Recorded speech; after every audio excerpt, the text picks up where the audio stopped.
Et bonjour à tous, je vous souhaite la bienvenue dans cette nouvelle vidéo. Actuellement, comme chaque hiver, je restructure et je réorganise un peu ma fameuse réserve alimentaire de secours. Vous savez, celle dont j'avais fait une vidéo. Eh bien, dites-vous que cette vidéo, à ce jour, c'est la plus vue de la chaîne, avec près de 5500 vues. Et cette vidéo a été la source de beaucoup de questions de la part des membres du canal, et un sujet est revenu en masse, les boîtes de conserve.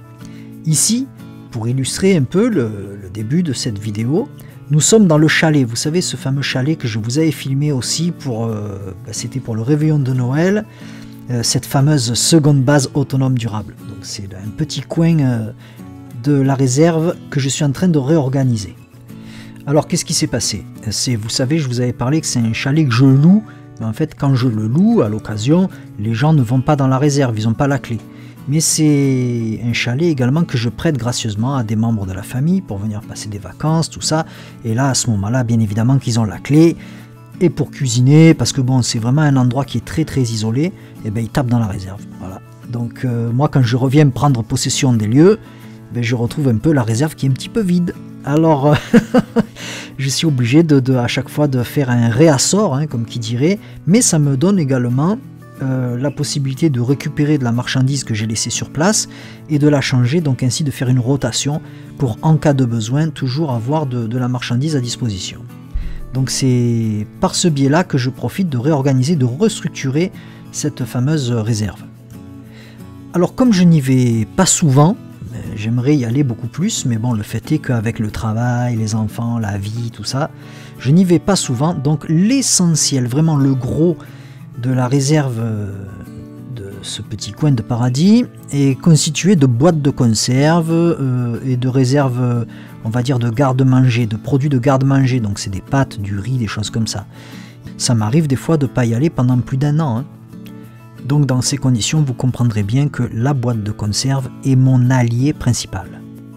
Donc à la suite des nombreuses questions que j'ai reçues, j'ai donc fait le tour de la question et j'ai pris des renseignements auprès d'une connaissance de longue date, puisqu'il s'agit de mon beau-frère, qui a travaillé un sacré bout de temps en conserverie artisanale dans la région toulousaine comme responsable qualité. J'ai donc profité de la période des fêtes et de l'avoir sous la main pour le questionner très sérieusement sur le sujet. Une partie de cette vidéo sera donc composée des notes que j'ai pu prendre à cette occasion. Il a été très précis, franchement ça lui a fait plaisir de partager un peu une partie de sa vie. Bon, maintenant c'est révolu, il fait autre chose, mais bon, il a gardé quand même de bonnes bases. Une expertise en boîte de conserve, c'est pas tous les jours qu'on en rencontre. Donc j'ai pris beaucoup de notes, et ensuite je vous ferai part un petit peu de mon avis sur la question, le pourquoi du comment j'ai fait le choix des boîtes de conserve, les points positifs et les points négatifs que j'ai pu identifier sur cette façon de faire des réserves. Le principe de la boîte de conserve, il repose sur un procédé qui a été inventé par un Français, cocorico, Nicolas Appert, en 1795.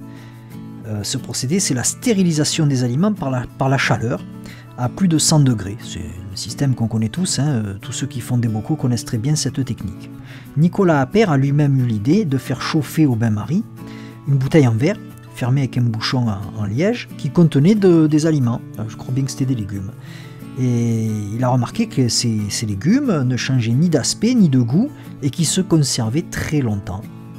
Voilà donc 227 ans que ce procédé existe et aujourd'hui je considère qu'elle est la meilleure amie du survivaliste. Alors j'ai commencé à aborder un sujet très litigieux, le sujet du bisphénol A, ou alors plus précisément la résine époxyde à base de bisphénol A. Donc mon beau-frère m'a indiqué qu'il s'agit d'un perturbateur endocrinien qui est utilisé depuis de très nombreuses années dans la production de polycarbonate, des résines époxydes, et dans la production d'autres polymères. Les études ont montré que le bisphénol A a induit des effets néfastes sur la reproduction, le métabolisme, le cerveau et bien sûr le développement de cancer. Alors l'impact maximum du bisphénol A se produit pendant la vie fétale. Bon, ça va, vous avez toujours envie d'un bon cassoulet William Saurin. Bon, en fait, je vous rassure, le bisphénol A est interdit dans tous les contenants alimentaires depuis le 1er janvier 2015. Bon, enfin, ça nous a laissé le temps quand même d'en avaler notre dose.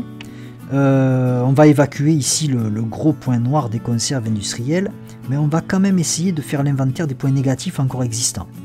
Alors, j'en ai identifié plusieurs. D'une part, elles sont lourdes, mais vraiment très lourdes. Une fois cabossées, il faut les consommer immédiatement. Elles contiennent beaucoup d'eau, parfois près de 50% du poids est dû à l'eau.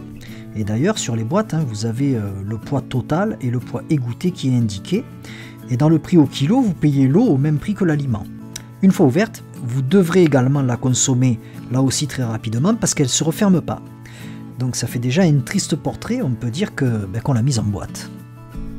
Mais voici quand même quelques avantages non négligeables qui font qu'elle est la star de nos réserves, en tout cas de la mienne. La boîte de conserve peut être recyclée infiniment. La boîte, une fois vidée de son contenu, peut servir de 1000 façons. On peut en faire des systèmes d'éclairage ou des petits rocket stoves, des choses comme ça. Elle est solide et se conserve une très longue période. Les dates indiquées répondent à des normes conventionnelles, avec une grande marge. Vous pouvez donc facilement la doubler, voire la tripler sans danger. Par exemple, la viande, c'est l'aliment qui se conserve généralement 2 à 5 ans selon la date inscrite par le fabricant, mais au-delà de la date limite, si la boîte de conserve n'est pas endommagée et qu'elle est stockée dans un milieu à température stable, sans excès d'humidité, vous pouvez la consommer sans risque pour votre santé. Notez que la viande est l'aliment qui se conserve le plus longtemps en boîte. Ensuite, ce sont les légumes, et en queue de peloton, du fait de l'acidité et du taux de sucre, ce sera les fruits. Leur stockage est simple et standardisé. Donc elles s'emboîtent solidairement, facilement. On peut aussi en stocker beaucoup sur une surface réduite. La boîte de conserve se distingue par la variété innombrable de ses contenus.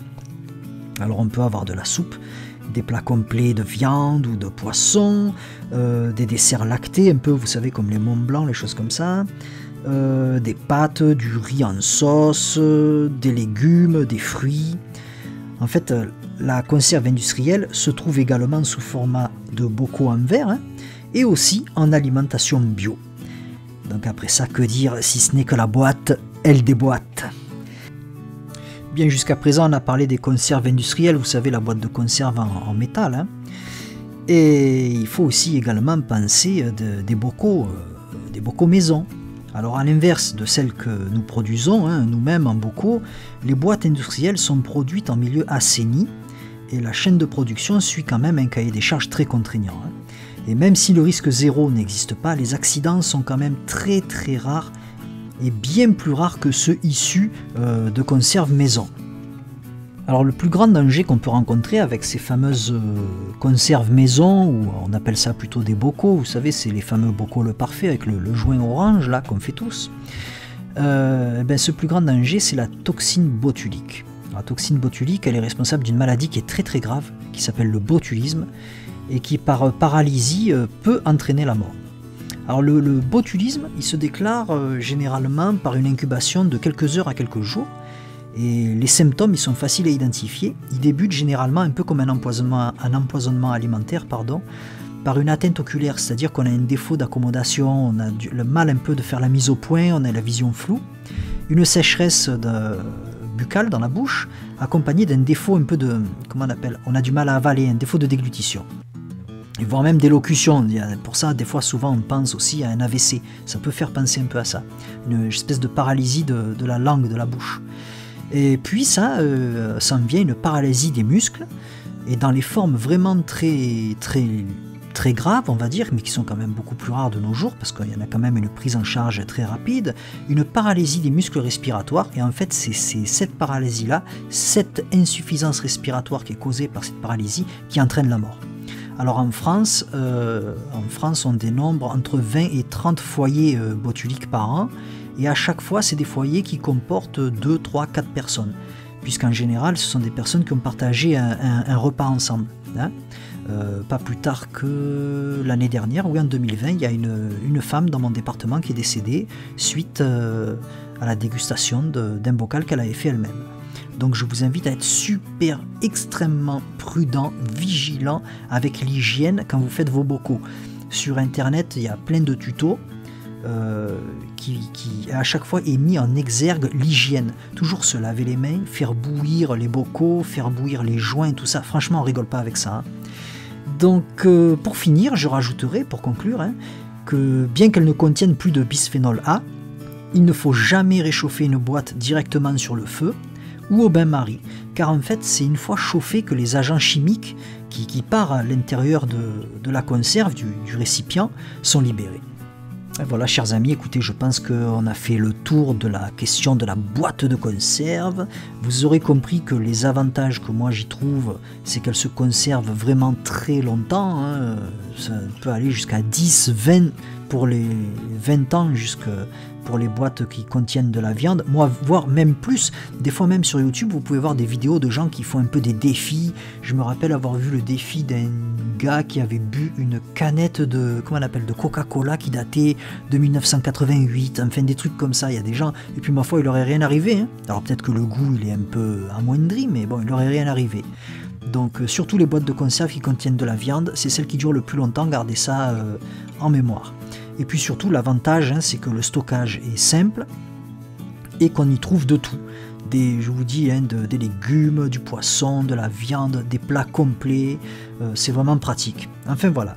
Et bien écoutez, pour moi, la boîte de conserve, c'est vraiment une alliée de choix. Et très franchement, j'aurais beaucoup de mal à m'en passer. Je ne peux pas conclure cette vidéo sans vous remercier bien évidemment et très sincèrement de l'appréciation que vous témoignez à mes vidéos, que ce soit ici, sur YouTube ou sur le canal Telegram. Je vois vos abonnements à chaque fois, c'est toujours un grand plaisir, vraiment. Donc c'est sur ces remerciements que je vous laisse et que je vous dis à très bientôt.